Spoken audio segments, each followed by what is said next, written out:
Hey everybody, good afternoon. I can see some people are joining, so yeah, sorry we're a minute late there. We had a couple of technical problems, but I think we've ironed them out. I'm your host for today, so I'm Sarah Wilson, and I'm delighted to be joined by Hayley and Jonathan from CHC. Hope you can hear us all okay. We've got people dropping in now, so I think it's all good. Loving the background, Jonathan. You're gonna have to come off mute now to make a comment.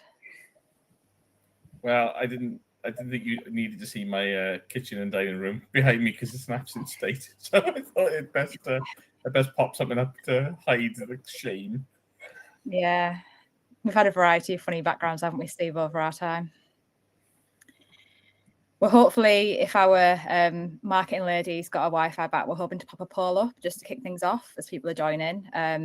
So do feel free to introduce yourself in the chat. We love to use this space to sort of create a bit of a community. So feel free to introduce yourself, whereabouts in Wales you're from. We'd love to know. I'm in a very grey and rainy Gateshead, although tomorrow I'm going to Paris, so I'm looking forward to that. Oh, the polls worked. Our marketing lady's back. So we're asking how prepared you feel. So how do you feel about the sort of hazard response regulation changes? And yeah, just be completely honest. There's sort of no bad answers. I think everyone's at various stages, and that's what we always find. So yeah, do click and answer the poll, and Steve will pick up on the answers a bit later.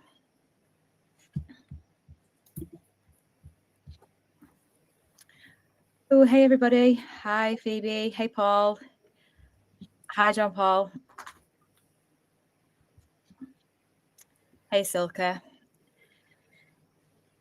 Silke used to work with us at Transport for Wales, so yeah, she's a old Wordnerds friend. I'll make a start because I'm aware we've got a lot to cover, and I know that once Steve starts talking, it's really hard to get him to stop. So yeah, I'm going to make a start. Do continue to introduce yourself. We do ask that, all the way through, you're obviously on mute, but feel free to just pop your questions in the chat as we're going along. We'll have a dedicated spot at the end for Q&A, but feel free to ask whatever's on your mind in the chat. We do commit to answer all of the questions, not always in the live session, but afterwards we get back to you with the answers if we don't get to it in the session. So ask away.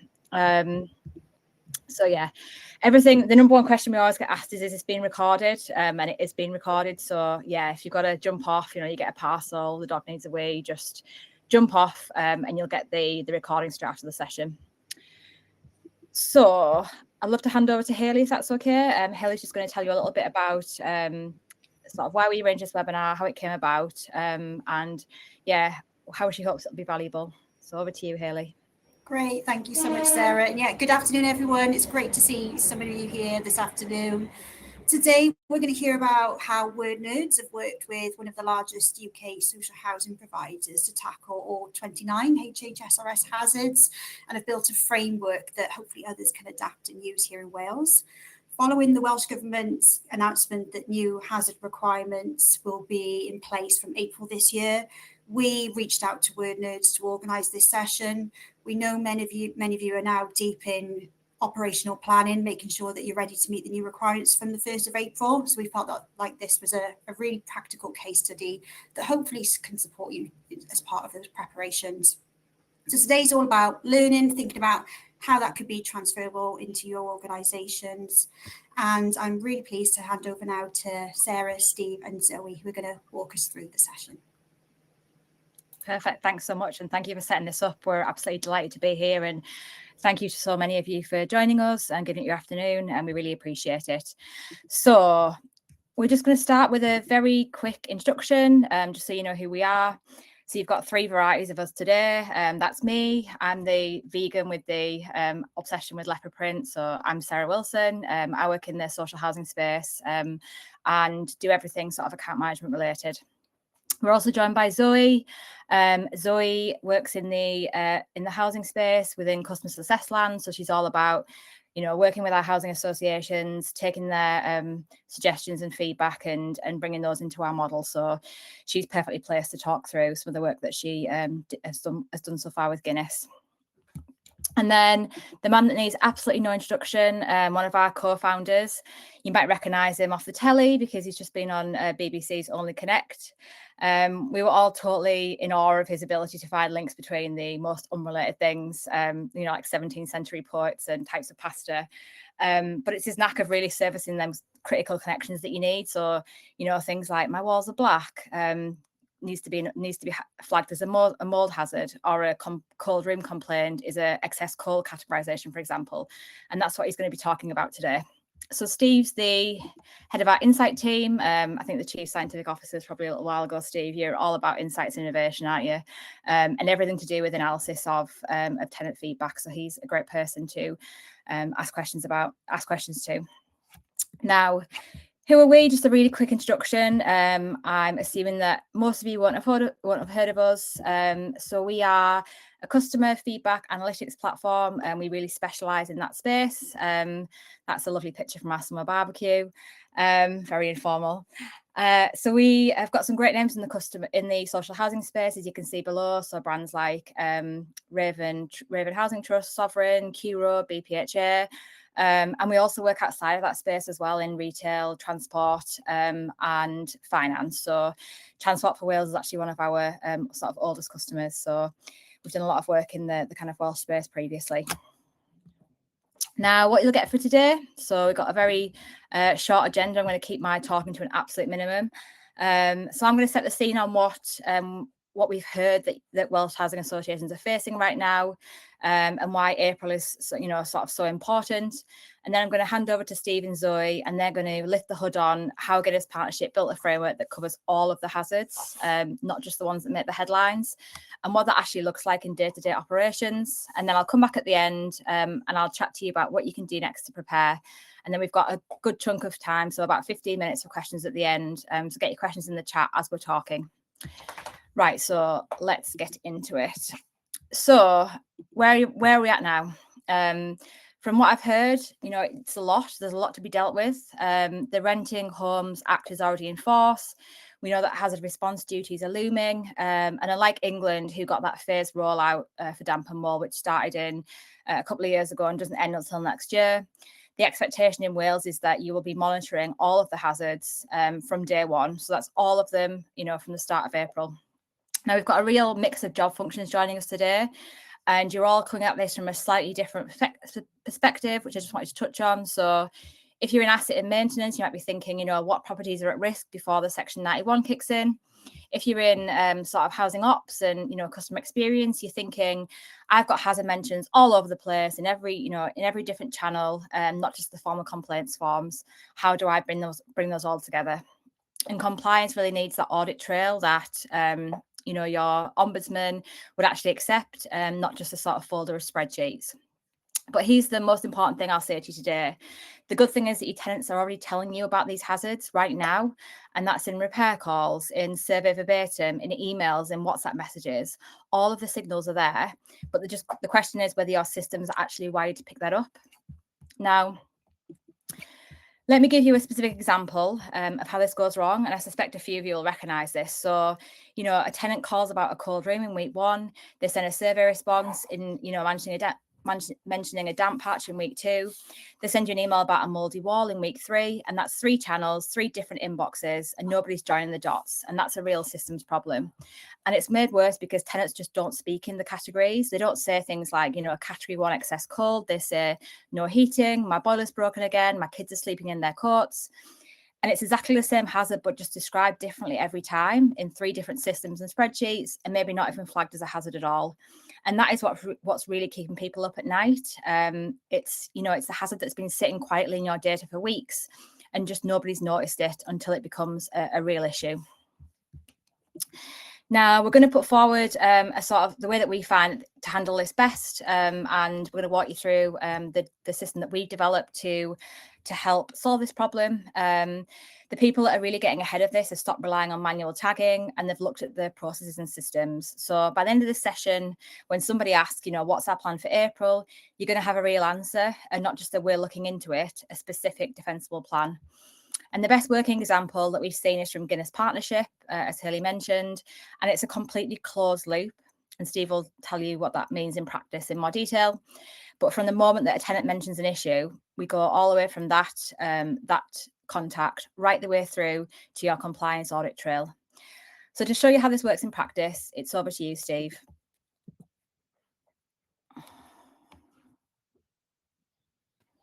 Brilliant. Thank you so much, Sarah, and thank you all for joining us today. I was wonderful to see so many people here. Lovely to be here with my two favourite Wilsons.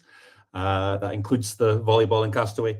Thank you all also for filling out the poll, which I think does make interesting. You should hopefully be able to see that on the polls tab in the chat. And I think it's really interesting the split there. I think the first thing that's jumps out is that only one person has said you feel well prepared. Oh, two people now. So well done to the other person. That they feel well prepared on to get to feel fully to fully understand all the different 29 aspects. I think it's also interesting to note that the highest proportion, the 43%. It's people who've said we feel like we can handle damp and mold really well, but not the full list of 29 hazards. And as Sarah said, that is the big difference between the rollout in England and the rollout in Wales. The fact that in England they were given this staggered start, they were given this start with damp and mold and slowly over the course of 3 years get to the full list of 29. In Wales, the starting point is you should be ready to categorise and understand all 29 of these hazards from April. So it is a big challenge, and I think hopefully you can see from that poll that if you are feeling like this is a real challenge, a real area that you may need support in, you're not alone. This is something that very few people are feeling fully confident on. We are taking our best practice from Guinness Partnership in England, who have, I think, are really at that kind of far end of best practice. We're not presenting this as where you should be right now. This is very much kind of best in class at the moment, but hopefully it will give you a sense of how you can get there too. So what do you need? What do you need in order to be fully prepared for these hazards coming in just over a month's time? You need CPR. There's three kind of key areas that we think are particularly useful for you to think about as you're looking at your response to the legal requirements that are about to hit. You need to categorise. So gathering the data together from all the different sources where a customer get it. Bear in mind that it doesn't matter whether a customer talks to you in a complaint or in an email or on a phone call. As soon as they have mentioned this hazard to you, the clock will start. So capturing that feedback and then having a system where you know that a particular customer in a particular piece of correspondence has mentioned one of these 29 hazards. So you need a way of doing that. You then need to be able to prioritize, to be able to, based on that list of customers that are having this issue, how do you then go about understanding which ones you should be putting to the top of the list, where are the really emergency, the real urgent things, and start to identify patterns. At that point, you then need to take a step back. So you need to deal with those individual customers that are having these issues. You then need to take a step back and think, what are the patterns in this? What are the correlations? What are the things that we can do in order to ultimately improve the customers' lives at a broader scale? So not just looking at the individuals, looking at that wider conversation. So those 3 points, the C, the P, and the R, we're going to take you through today, and Zoe is going to show you how this looks in real life, how this looks in practice for how Guinness are presenting this information. And we're so grateful to Guinness to show you won't be able to see any of their actual live data, but all of the steps and all the processes that they go through, we're going to show you them as live. So let's get started with that first area of categorization, when that data comes in, how can you go about categorizing it? We're going to start with the kind of key ways in which people tend to do that. The first and most obvious is getting someone to do it, getting a customer experienced professional to, when they see something that mentions one of these 29 hazards or might mention one of these 29 hazards, they say something. They've got a system where they can pass that information on to someone who can actually help that situation. That is your first line of defense. Anybody who suggests that that is not a necessary part of any kind of response to these hazards should not be trusted. This is a pivotal part and always will be. It is worth saying that that puts a lot of pressure on them. And if there is a slip, if something does slip through, what then? So thinking about this as the key part of your of the work that you can do, and giving them an easy way of doing that, it's really important, but it's not the whole story. What else can you do to support them? One solution that a lot of people will be doubtless presenting to you in any number of different ways at the moment is through tagging the data using generative AI. So getting generative AI to look at all the comments as they come in and say, there's an issue here with excessive cold or noise or damp mold or whatever the issue is. This is obviously easier to scale. This won't get tired, but you will doubtless be aware of the challenges that generative AI has in this kind of situation. The information it gives will be different every time. It is famously unreliable to the point where actually we're hearing now that in classrooms these days, kids are using, if a kid says an absolute outlandish falsehood, their classmates will say to them, "That's AI." It's become like the standard thing that they say. It's like, I don't know what it would have been in your day. In my day, it was like you'd stroke your chin and go, yeah. And it just meant that's nonsense. These days kids will go, "Oh, I've got a girlfriend, but she goes to a different school." And the other kids will go, "Oh, that's total AI." So not a great PR moment for this new technology when it's being used essentially as a synonym for nonsense. You can get more robust versions of this, but it becomes eye-wateringly expensive very quickly to get it to check in a way that will ensure that you're getting the same data from it every time. And obviously, if you're an analyst, if you're somebody who is having to present customer information, particularly if you're presenting it back to the regulator, that idea of if the data comes through on a Tuesday, if this issue comes through on a Tuesday, the AI catches it. If it comes through on a Wednesday, the AI doesn't. That's not acceptable for you when you're looking at trying to catch these really important hazards. So what Guinness are doing with using Wordnerds technology is to be smarter about the way that they're using this undoubtedly powerful tool. And we're bringing together generative AI, so the stuff that the ChatGPT, all that sort of stuff, a similar version of that as the front end, as the way in which we communicate with the person who's saying, "This is what I'm looking for."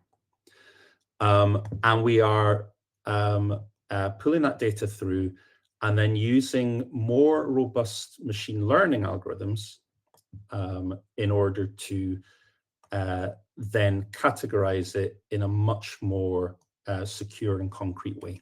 Now, this is something that I think Sarah alluded to at the start, that I do have a tendency to get overexcited and start talking for longer than anybody wants about machine learning.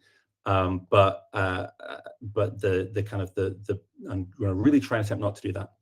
But the basics here are that we are bringing together a much more kind of numerical, robust way of categorizing the data, which means that you get the same result each time, but you still have the GenAI interface to allow you to say, "This is what I'm looking for." And that's what Guinness Partnership have done. They've done this, I should say, exclusively in English.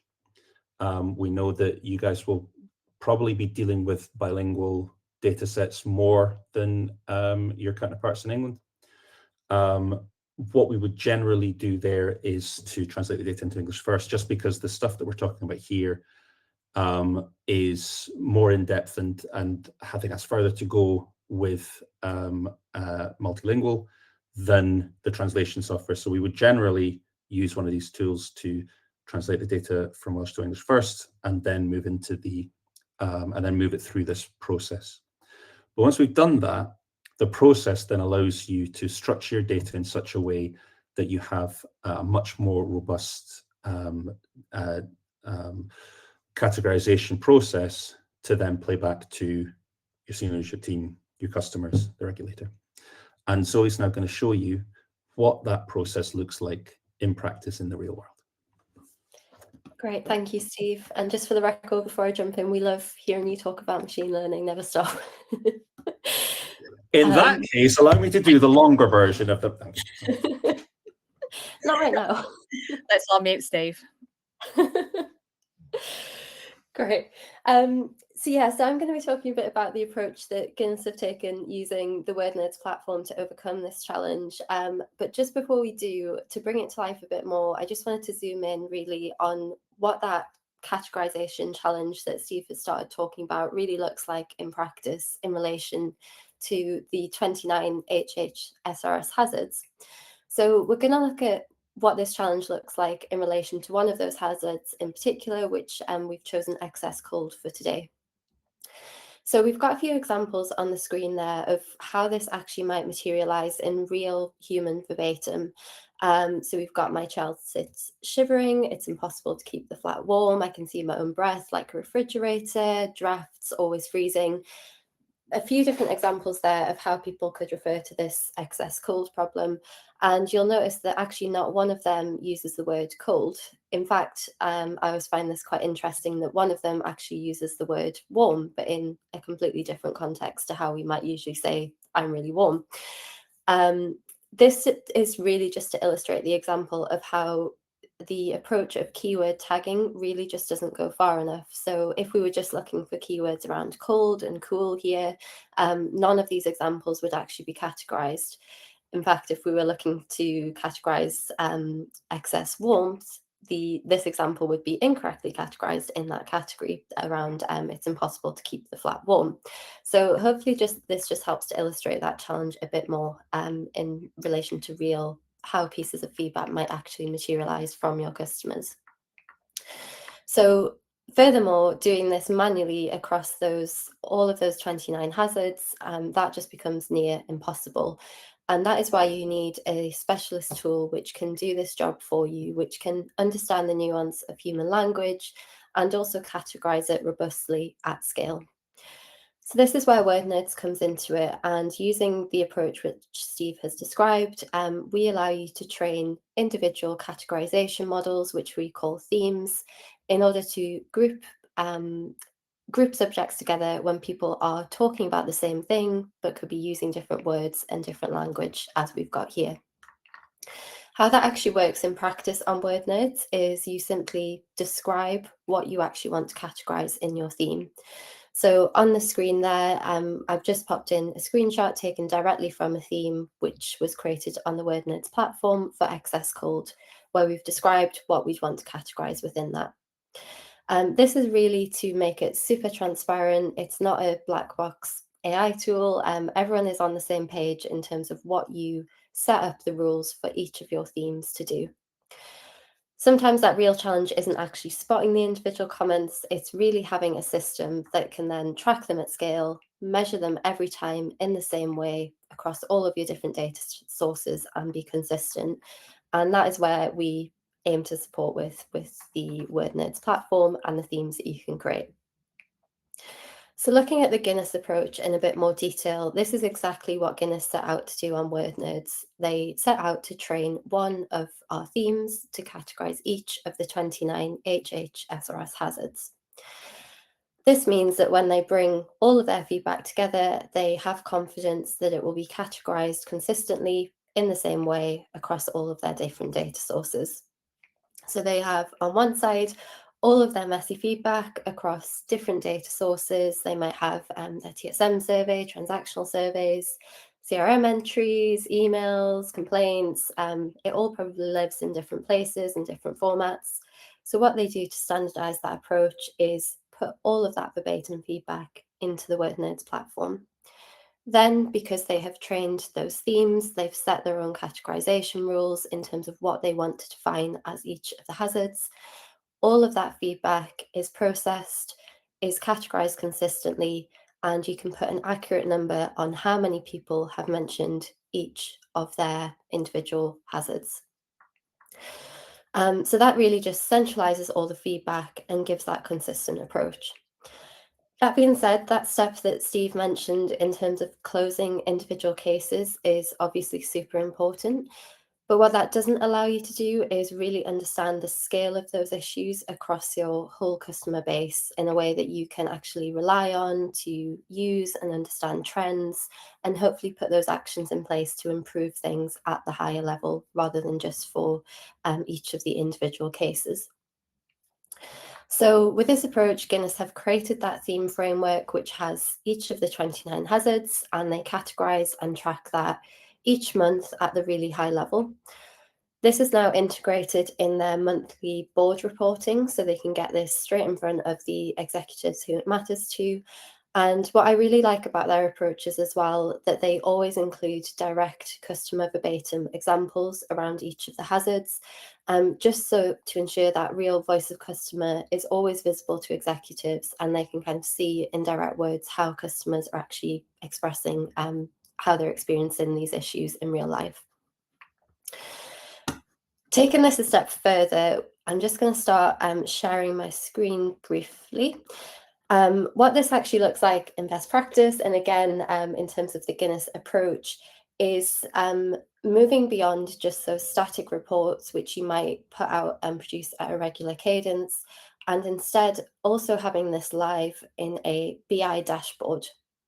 So those reports definitely serve a purpose, but the aim of this is to create a living, breathing resource that really puts that voice of customer in the room with the people who need it, so they can interrogate the reports themselves and different stakeholders who have different needs can get those directly. We take all the data from Wordnerds, we categorize it consistently so that you have confidence that everyone is looking at data that has been categorized according to the same rules, and then they can investigate it themselves. So what I'm sharing on my screen now, just to be super clear, this is a demo data set that we have synthesized. This is not real Guinness data, but it follows the same approach. And it's a Power BI dashboard, which we have created to present data from across the housing industry. What we're showing at the moment on this screen is just a really high level view, which shows each of your individual 29 hazards. And we are simply showing the volume and the sentiment breakdown of comments about each of those hazards. So we get the volume number here. At that high level, we can see, perhaps unsurprisingly, that damp and mould growth is our most mentioned hazard. But also moving through some of the more niche hazards, we can start to see how often they are surfacing in the feedback as well. So this is useful to a point. It's a good starting point to get that high level overview of what the actual numbers are. But the real power comes in diving into this and using it as a starting point to view trends and particular issues that are coming in particular segments of your data. So we're going to move into that more shortly, but before we do, I'll just hand back to Steve to talk a bit more about the approach in terms of inner and outer loop feedback. Brilliant. Thank you so much, Zoe. That was fascinating. And I think hopefully it gives you a really good sense of how we approach that first issue, that issue of categorizing the data and ensuring that you have a system for figuring out which of these issues is coming up most regularly, how you go about establishing those kind of the relative size of these different issues. We now get to the point of what we now do with that customer complaint. And for a lot of the theory on this, we turn to Bain and Company. You might have heard of, you might also have heard of the NPS scoring system for feedback analysis. This is part of their broader MPS system, and they talk about when a customer complains, or in this case mentions a particular hazard, it should then set off 2 loops. You have the inner loop, which is about making that specific customer whole. So getting that customer, solving the hazard, getting them to a solution that they are happy with. You then have the outer loop, which is more about the helicopter view. You're getting, you're dealing with all these inner loops, all these individual customer problems. What are the structural improvements around service, around process, around policies that will allow you to improve customers' lives going forward and preventing as many of those inner loops from happening as possible? So with each customer, these 2 loops begin, and Zoe's going to show you in a moment how Guinness have gone about closing both of those loops in practice. But first, a little bit more information about them. That inner loop, we talk about sometimes being the prioritization level of the CPR thing. What do you need to do in order to close that inner loop? Firstly, timeliness. Now, that would be true of any customer feedback loop. It's particularly true here because obviously a clock does start ticking when that customer issue drops. You need to be specific. You need to understand what's going on with that specific customer. You need to ensure that that information is easily transferable to the person who can actually help them. And you also need, in order to fully close that loop, you need to follow up. So it's about ensuring not just that the hazard has been resolved to your satisfaction, to the satisfaction of the professional who's dealing with it, but also that it's been resolved to the customer satisfaction. And at that point, you have then closed that loop, that issue has been resolved. You are also looking to resolve the outer loop. Now, this is where we are bringing together all this data, we're identifying patterns, we are at that higher level looking at how can we continuously improve our overall process so we're making customers' lives better as a whole. For that, you need a couple of things. The first and the trickiest, I think, is probably united data sets. Customers, we always say this at Wordnerds, and we mean it in the warmest possible sense, customers are weird, and they will tell you offhand about a hazard in a phone call that's about rent, or they'll tell you about, in a really positive survey response, oh, but there's this, the wall's gone a bit black, but everything else is really great. So bringing together those different data sets and having a way of analyzing them all at once is your best bet to identify the patterns that we're talking about here. You need to be able to analyze it at different levels. So some people will be focused in on a specific issue or a specific group of issues. Others will want the kind of helicopter to be able to see everything at once. You need to be able to present that data to them so that the right person understands exactly what they need to work through. And that also requires a sense of transparency, a sense of this is not something that you are holding on to. This is something that you have ways of reporting back to your senior leadership team, to your customers, and to the regulator. And Zoe's going to now show us how Guinness Partnership has taken on the challenge of closing both the inner loop and the outer loop so that they can make life better for their customers. I'll pass back to Zoe. Great, thank you, Steve. Yeah, so before we move on to look a bit more at some of the Power BI demo, what I wanted to talk about, again, with massive thanks to Guinness for being so generous in allowing us to share their ideas and their approaches, is something that they are doing to tackle that inner loop challenge as well. So like many housing providers, I'm sure like many people on this call, Guinness send transactional repairs satisfaction surveys across all of their different trade types after a repair is completed. And this obviously includes any repairs related to damp and mould. Beyond just analysing that feedback at scale, what they are now doing is isolating those damp and mould repair cases, and they have split those out. And from those particular cases, they're sending a further follow-up survey, which is less about satisfaction to do with the job and more whether the customer is confident that that problem with the damp and mould will not recur. So this is really aiming to target those individual cases and understand how the customer is perceiving that in terms of, is this issue actually solved at the root cause?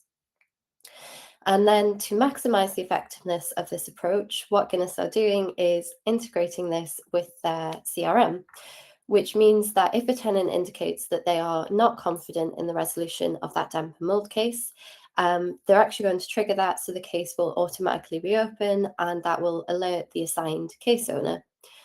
What this means is the case owner can then follow up directly, understand why they are not satisfied that that problem is fully resolved, and put actions in place to tackle that even more. Really creating that more closed loop system to ensure those persistent issues receive the immediate attention that they need. Just to round this up as well, Guinness do a really great job of connecting this up by integrating their data across systems, across the different case owners, which just means that that all flows directly into their internal Microsoft Fabric system, and those responses are rapid in the way that they need to be for the particular issues. So just one other example of something that Guinness have implemented to really keep on top of these issues. The next thing that we're going to move into now is looking more at that outer loop approach in a bit more detail. So hopefully my screen will load. There we go. So where I am now is just back in our demo BI dashboard. And what we looked at before was really more around understanding the high-level numbers of each of the hazards. But the question then becomes, how can you actually use that data in order to drive meaningful action and start closing the loop at that higher level? So this is where it's really especially powerful to start bringing in the metadata that you have. So information about the customers who have given you the feedback that they have given and that you are analysing. So again, everything you see here is based on data that has been loaded into Wordnerds, enriched and categorised into those hazard categories, and then output into this Power BI dashboard. What we've got on this view here is a particularly powerful view that we have called a cross table, and this is simply allowing us to compare two different aspects of our data and see proportionally where the issues lie. So on this view at the moment, I'm just set up, I've selected to look at all of my individual HHSRS hazards. So these are the themes which I've trained on the Wordnerds platform. And I've chosen to look at how these are being surfaced in each of the different wards on my data set. So we've got North, East, South and West. So I'm presenting the wards in my columns and the hazards in the rows. And then looking at the crossover in the bottom table here, and again, just to confirm, I'm looking at this at the moment as a percentage of my columns. What I can straight away see is which area each hazard is most prominent in. We've also integrated some heat mapping here, so at a glance, I can see straight away this crossover between West and damp and mould growth is something that my attention is drawn to. So what this is indicating is that looking at it as a column percentage, 23% of all of my comments from the West region are related to damp and mould, which is good to know in itself, but the real power here is that I can understand that that is proportionally a lot more than how each of my other wards are talking about this particular hazard. At each stage in our dashboard, this is really interactive. So now I can click through and zoom in on this particular crossover and see exactly how many comments this is relating to. And each time I can click and drill through to see the direct verbatim which has come from customers in that area about my particular hazard. Again, just really keeping that voice of customer front of mind whenever we're looking at these data from a more numerical point of view as well. So this is where you would continue drilling through your data, aiming to understand more. Now I've used this to identify an issue. We don't have time to go into absolutely everything today, but you can see within this dashboard, we've got lots of different pages set up, and the aim is to give each different stakeholder the information that they need in order to understand and hopefully put resolutions in place for different issues. So what I want to show now is how it's really important to obviously identify those issues, but equally important to take action off the back of those and make changes, and then also track them to see how, if that intervention is actually making a difference that you'd like it to. So I'm just going to go into a final page that we'll look at in the Power BI dashboard now, which we call key dates. And the idea of this page is that it allows you to track how particular interventions that you've made might be having an impact in your feedback. So here what we're looking at is just carrying through that example. I've selected to show on this graph how the volume of comments about damp and mould has changed over my different time periods. And again, I've just filtered down to look now at only data from those who are in the West. In my example here, because I noticed that issue that was occurring with my data in the West, I chose to make an intervention where in April I released a targeted campaign to all those people who had reported damp and mould around how we were going to go about resolving those issues. And following that, what I can now use this to see is, has this had an actual impact in terms of how people are talking about damp and mould in that West region after the point that I made that intervention. So in this example, I can see that the volume of comments has decreased, but also importantly, I'm able to understand this as actually a percentage of all of the feedback from this region to understand proportionally how that is occurring.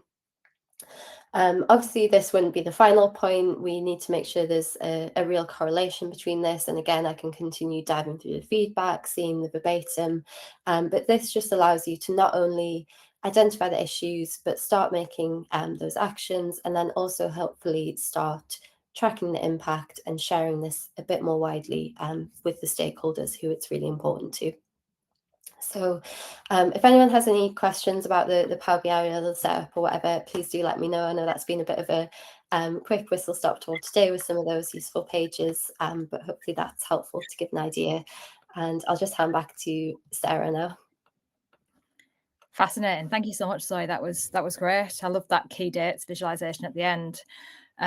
Yeah, Zoe said, get your questions in the chat. Really anything about how that was implemented, how it's been set up, the views that she's shown, the categorization models. Yeah, get your questions in and we'll answer those in a couple of minutes. So you might be looking at this and thinking, you know, this is great. You've seen how Guinness have done it. You can see why it matters, but you're probably thinking, you know, this looks great, but I really can't move forward with my data in this way. And when we speak to organisations at the start, there's generally three things that they mention. They are worried the data is too far back or too messy, that there's repairs in one system, surveys in another, and nobody owns that full picture. Or they find it hard to get buy-in internally, so the culture's not there, perhaps in the more senior leaders. You know, and changing how feedback is handled is really tough when your teams are already kind of stretched to the limits. We know how tight budgets are and how small, you know, small resource the teams are. And also technical capabilities. So not everybody has the kind of AI infrastructure in-house. It can take a long time to build this kind of solution, this kind of dashboards. And most teams don't have that resource. But honestly, you shouldn't need to have that resource. So they're all genuine blockers, definitely. But I guess the one thing that I'd say is that you don't have to do all this at the start. So what we always recommend is that you start with sort of one source, and that's what Guinness did at the start. They didn't do it all in day one. They didn't, you know, you can't build Rome in a day. They started with one data source, one team, and one question, and that was what's hiding in the data, you know, right now? What can we be working on straight away?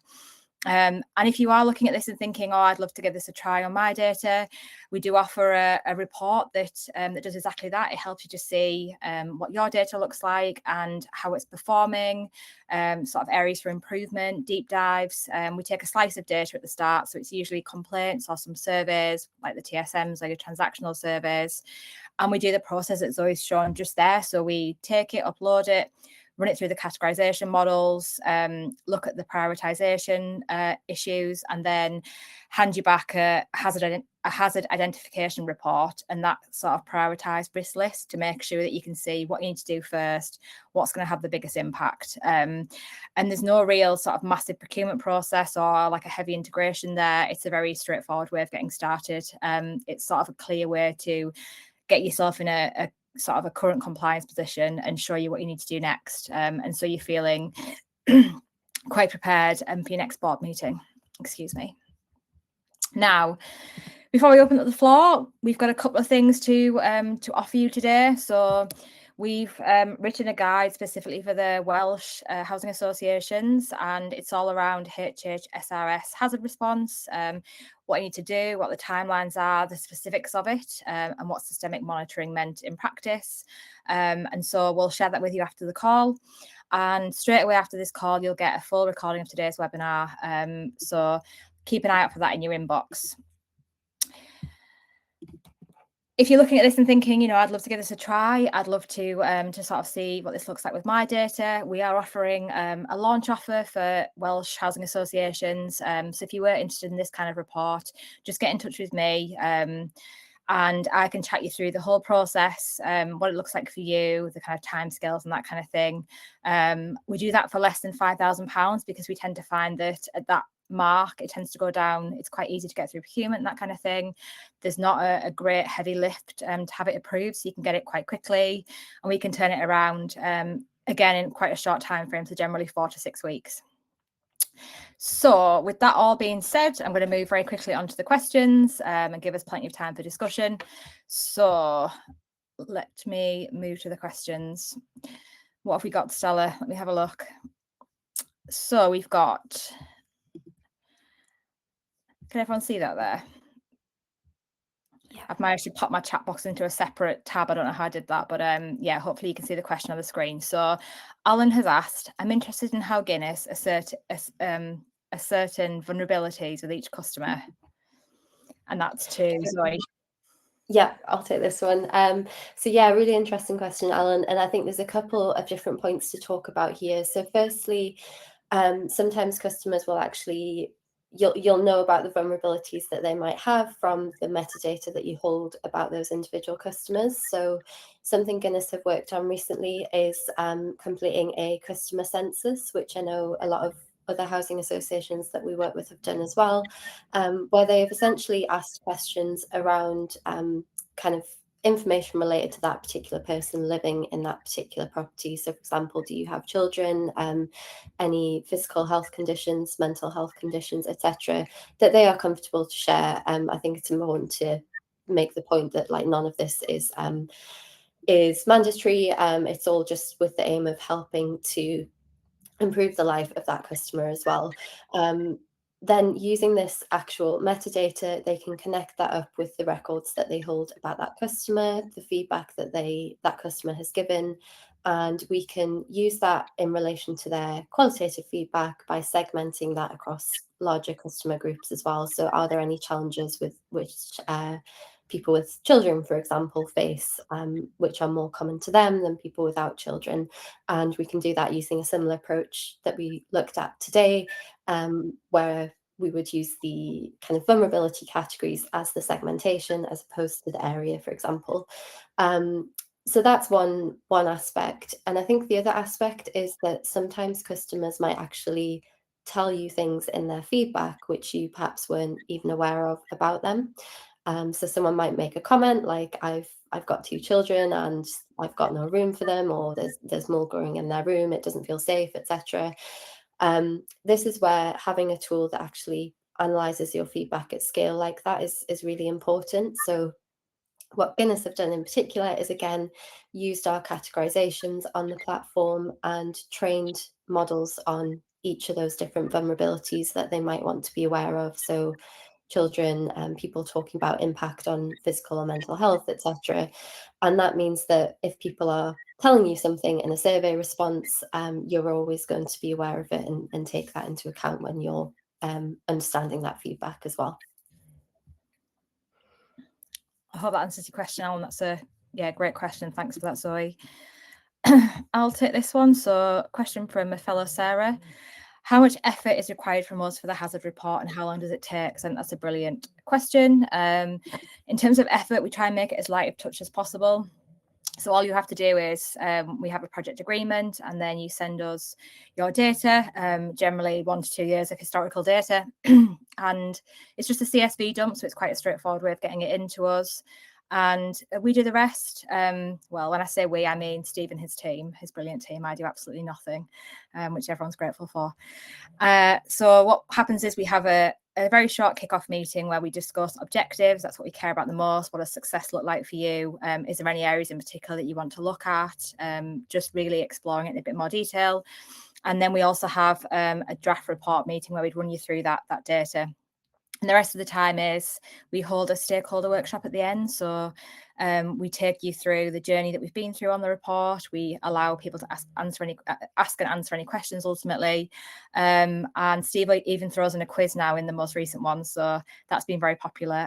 But it's just a chance to bring everybody together on the journey and show them why we did this, what the results are, and what you can expect from this sort of piece of work, which is a really nice way of ending the project. In terms of timescales, so we generally turn them around pretty fast now. So within 4 to 6 weeks, we say. We obviously at a busy time because it's the end of the TSM submissions. But yeah, we're standing at sort of report delivery between sort of April and the start of April and the end of April now. Hope that answers your question. Any more for any more? Oh, good question from Michael. So that popped up there. Sorry. Yeah. Steve, jump in. It sure has. And yeah, and thank you so much, Michael. This is a great question that we get a lot of the time. Yes, we don't transcribe the data ourselves. We have kind of colleague organizations that are more focused on that, or you may have with your provider of your call data opportunities to have transcription there. We do analyze voice recordings of phone conversations, and they can be such a useful tool, not just because obviously issues will be mentioned there, and because they're more wide-ranging, it allows customers to talk more about things that specifically matter to them, or as Zoe just mentioned, it allows them to, you know, if there are vulnerabilities or concerns that they have, they're more likely to talk about it in that kind of environment. It also, though, allows us to look at how those conversations are resolved with the customer service professional. Which types of issues are customers leaving feeling less resolved on? Which ones are more likely to be long or short conversations? What interventions from that customer experience professional are likely to really satisfy and resolve that issue for the customer? So it's a really rich data source, and I think one of the great things about this sort of technology is allows you to look at this sort of thing alongside survey, alongside email, alongside complaints. So the short answer to that is yes. Do you see why I get the reputation for rambling on at times? Being a talker. That was brilliant. Thank you, Steve. And just to add to that, Michael, something that we're hearing a lot in the last sort of few months, especially, is that we can include things like door-to-door consultation. You know, if you're having door-to-door visits, consultations, customer voice meetings, we can ingest any form of text, but that can really be in lots of different formats. So not even just the surveys. You think of like the CRM entries, the chat boxes that you have. Any form of text, we can have a different sort of source and pull all that together. And I think that's where it becomes really powerful, because you can see across the different sources how people are feeling, you know, what kind of things, what kind of answers they're giving to these things. And that makes it a really powerful sort of piece of work. But that's a great question. I've got a couple more. So let's go to the next one. So is the purpose of this software to give an overview of the data based on survey data, or can it be linked with incoming calls to the call centre, and can it distinguish which cases present significant risk to the residents? I think that's similar to what we've just been answering, Steve. I see you're on mute now. Have you decided to leave that one to me? I'm done for the day. Yeah. That's it. You're clocking out. No, that's a great question. So yes, it can be linked to any form of text, and that includes like call center transcripts, like we said. So it can work out which are hazards, and it can set up an alert system that can trigger. I think we say within less than 5 minutes, you can get an alert of a particular hazard that's come through in the text. We can set it up like that, and we can't distinguish between the different sort of emergency levels, I suppose, but we can definitely tell, you know, when is a damp or mould mention being made, for example, and then set up an alert system to the relevant person within the department. Is that fair? Yeah, it's a great question, Anir, and I think that kind of the process that we've described there, it will be slightly different for each housing association, depends on the format that your data comes in on. But I think that what Sarah's described there is the best practice that we would look to work from. Great, thank you. And the last question from Kevin, we should even be on time, so that'll, wonders never cease. Is this AI system separate from what would be the reactive requirements for the WHQS element 1C? Only significant hazards fall into that category and have set response times. So I'm interested in how your system distinguishes those from general hazards. This is such a great question, Kevin. Sorry to jump in. Yeah, I mean, I think this has been one of the real teething issues that we've seen in the English data set, which is, you're absolutely right that only significant hazards would fall into that category.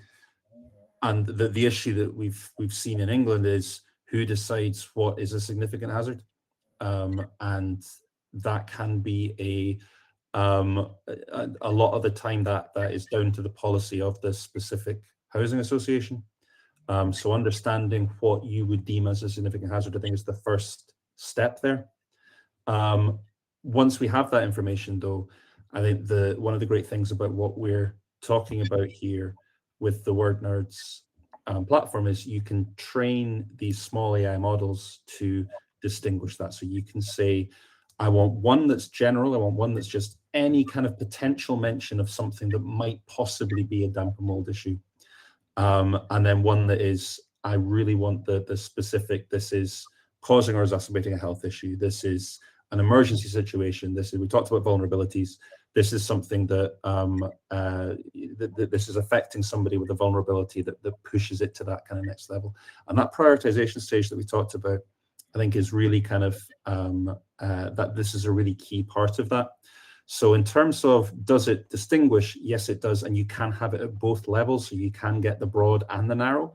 But I think the key question here is, what do you decide significant hazards look like, and in a way that is then defensible to the regulator. Perfect. And look at that, we're bang on time, Steve. So thank you so much for a brilliant session, everybody. Really appreciate CHC setting us up with putting us in touch with you, and we hope you've enjoyed it. I certainly have. I thought it was a great session, so thanks so much to the speakers, Steve and Zoe. Thank you for your time. You've got you've got a little button at the bottom that says register your interest, and that comes straight through to me. So I'm just Sarah at Wordnerds.ai. If you want to discuss any of this in more detail, absolutely no obligation. If you've got questions around the AI or really anything about the hazards, just let me know and I'll get back to you. But for now, we'll leave you. Thank you so much, everybody. Bye.